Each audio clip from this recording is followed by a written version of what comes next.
I forgot the vintage. It's in the cellar.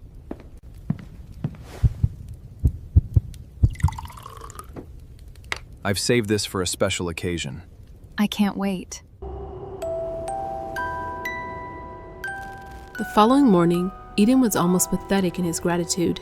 He brought her a vase of fresh lilies and spoke in hushed, reverent tones, treating her like a delicate saint who had weathered a storm for his sake. He even allowed her to choose her own dress, though the choice was still confined to the curated row of silk gowns the maid had laid out for her. She selected one that resisted him. It wasn't form-fitting, and its fabric carried a subtle pattern instead of the usual obedient solids. It disrupted the aesthetic he favored. She wore it deliberately, a small silent act of refusal no one else would notice. He noticed. His gaze paused on the dress, a fraction longer than usual, his expression soothing into something neutral. He didn't comment. He didn't correct her. He accepted it without comment, the kind of silence that felt less like approval and more like postponement. She smiled, demure and compliant. She had no doubt he was already cataloging it, an anomaly to be removed. By tomorrow, she suspected the maid would be instructed to destroy it, and somehow, knowing that, made wearing it feel worth it. "You've shown me such loyalty, Willow," he said, opening the door to the third-floor wing. "Spend as much time here as you like. Your dedication to my mother's work, it's the most beautiful thing I've ever witnessed." The moment he left and the red light of the camera flickered on, Willow began the show. She spent 2 hours sitting at the desk, taking diligent notes, even moving her lips as if memorizing complex Latin phrases. She was the perfect scholar. But as the afternoon sun slid lower and struck the glass front medical cabinet, Willow noticed the familiar bloom of glare. She'd seen it twice already, brief, predictable, the light flaring just enough to wash out a corner of the room on the monitor. Each time the camera's tiny lens had failed to compensate, its red indicator blinking as if nothing were wrong. She had memorized the timing without meaning to. When the glare returned, bright and blinding the same narrow strip, she didn't hesitate. She moved. She found a thin, stainless steel dental pick among the surgical tools the day before. She kept it hidden in the sleeve of her dress. Using her body as a shield, she stood with her back to the primary camera, appearing to simply be admiring the vintage apothecary bottles. Her heart hammered a frantic rhythm against her ribs, but her hands, trained for the delicate work of drawing blood and suturing skin, were steady. She slipped the pick into the simple wafer lock. Click. The sound was tiny, but to her ears, it was as loud as a gunshot. She held her breath, waiting for Eden's voice to crack over the speakers, accusing her. Nothing. Nothing but the hum of air conditioning. She slid the glass door open just an inch. Her eyes scanned the labels. She didn't want the morphine. It was too controlled, and the side effects were unpredictable. She needed something that would act fast and deep. Her fingers closed around a small amber vial of chloral hydrate. It was an old-fashioned sedative, powerful and nearly tasteless when mixing with a strong drink. In the right dose, it wouldn't just make him sleepy. It would render him a dead weight for hours. She slipped the vial into the deep pocket she had surreptitiously cut into the lining of the patterned dress. She then took a second, smaller vial of a strong local anesthetic, something she could use if she needed to defend herself physically. She relocked the cabinet, smoothed her hair, and sat back at the desk. She spent the rest of the day in a state of icy clarity. She wasn't the scared girl from the night before. She was a clinician preparing for a procedure. When Eden arrived that evening to take her to dinner, he found her smiling, a soft, resigned smile that reached her eyes just enough to be dangerous. "You look inspired, Willow," he said, charmed. "I am," she replied, her hand brushing the heavy weight of the glass vial in her pocket. "I think I'm finally starting to understand how everything in this house works." The dining room surprised her with its warmth. The air smelled of beeswax and expensive Bordeaux.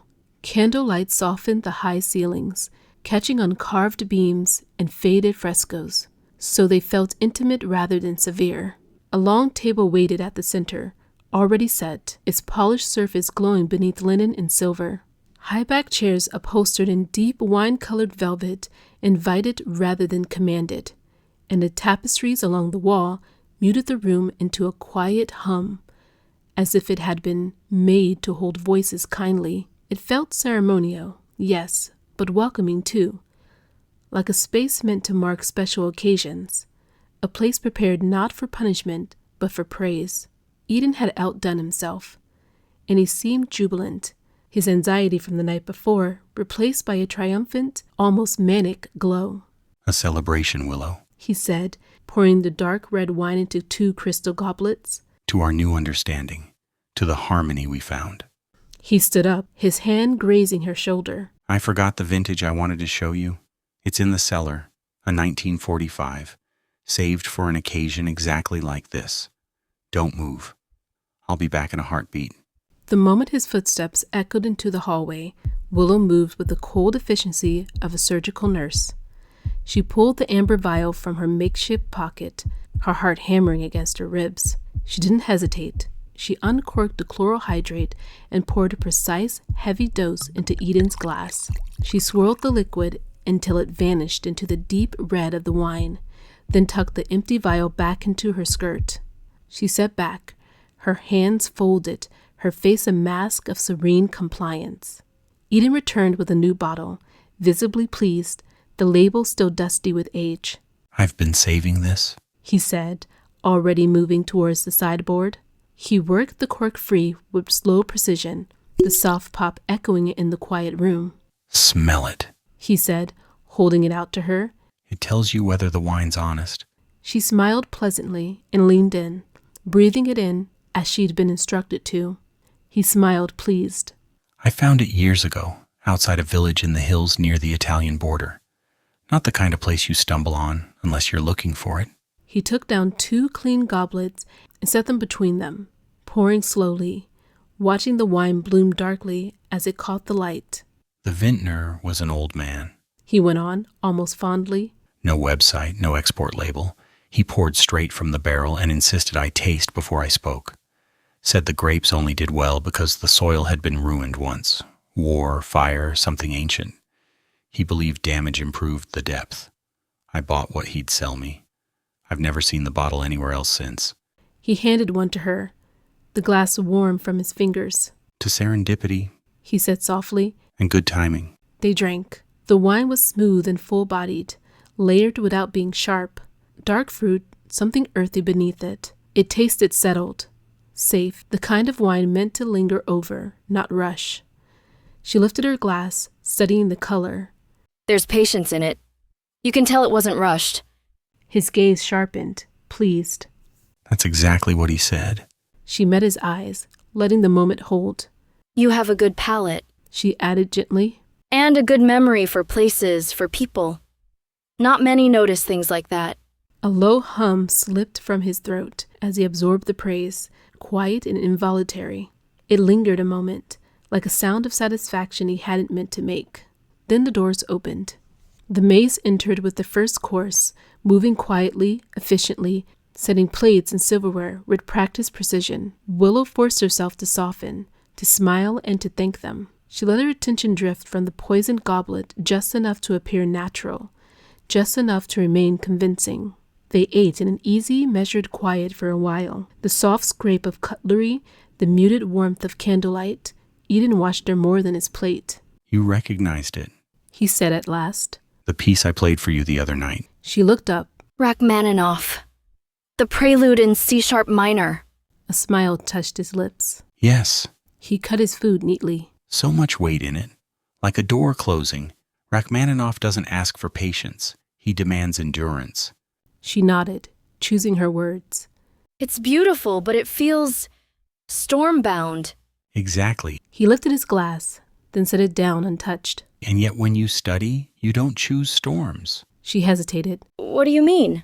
Johann Sebastian Bach, he said gently, as if naming something sacred. You prefer Bach. Her fork paused midair. She glanced up, a flicker of genuine surprise breaking through the careful calm she'd practiced. How do you know that? He didn't answer right away. Instead, he compared the two with scholar's patience. Rachmaninoff bleeds feeling into the room. Bach builds a room and asks you to work inside it. His gaze met hers, steady. You work. She felt the truth of it land, quiet, exacting. Bach helps me think. He keeps the noise out. His satisfaction was subtle, but unmistakable, a soft sound escaping him before he could stop it. I thought so. People reveal themselves by what steadies them. She resumed eating, her pulse ticking faster now, aware that the music had never just been music to him, and that he had been listening far longer than she realized.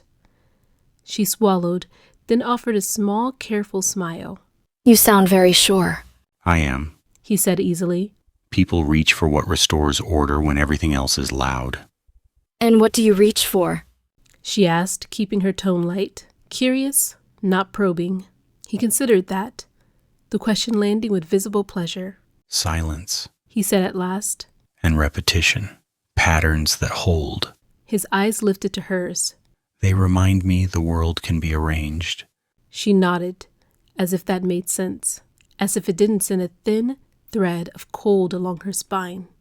Bach does that. He doesn't ask you to feel anything in particular.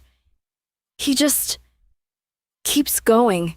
A discipline, not a confession. She took another bite, buying time. It was what got me through school, she added, carefully honest. Long nights, charts, anatomy. You learn to think in measures. His gaze softened, intent. I imagined as much. You don't romanticize pain, you organize it. Something in her chest tightened. You make it sound flattering. It is, he said without hesitation. Most people want to be overwhelmed. You want to understand. She met his eyes, letting the candlelight do its work. Understanding doesn't mean control. No, but it's where control begins. For a moment, neither of them spoke. The candles hissed, the room held. Then he smiled again, lighter now. Finish your dinner. Afterward, if you'd like, I can play something quieter, not Rachmaninoff, something that knows how to wait. She lowered her gaze, the picture of assent. I'd like that. And as she returned to her plate, she wondered briefly, dangerously, whether being known so precisely was a kind of music too, or just another way to be held in time. She watched the wine glass as she spoke, careful to keep her tone light, almost teasing. How do you know my dress size? My exact measurements, better than I do. Then softer, deliberate. And how do you know the music I studied too? She met his eyes. Please don't answer in riddles.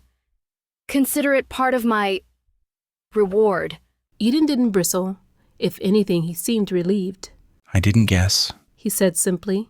I verified. She waited. I had access. Your employment records, medical intake forms, old insurance paperwork from when you were still in school, heights, weights, fluctuations over time.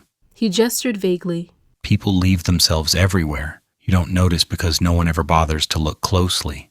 Her stomach tightened, but she kept her expression composed. And the music? He smiled. Not proudly, not sheepishly, just matter of fact.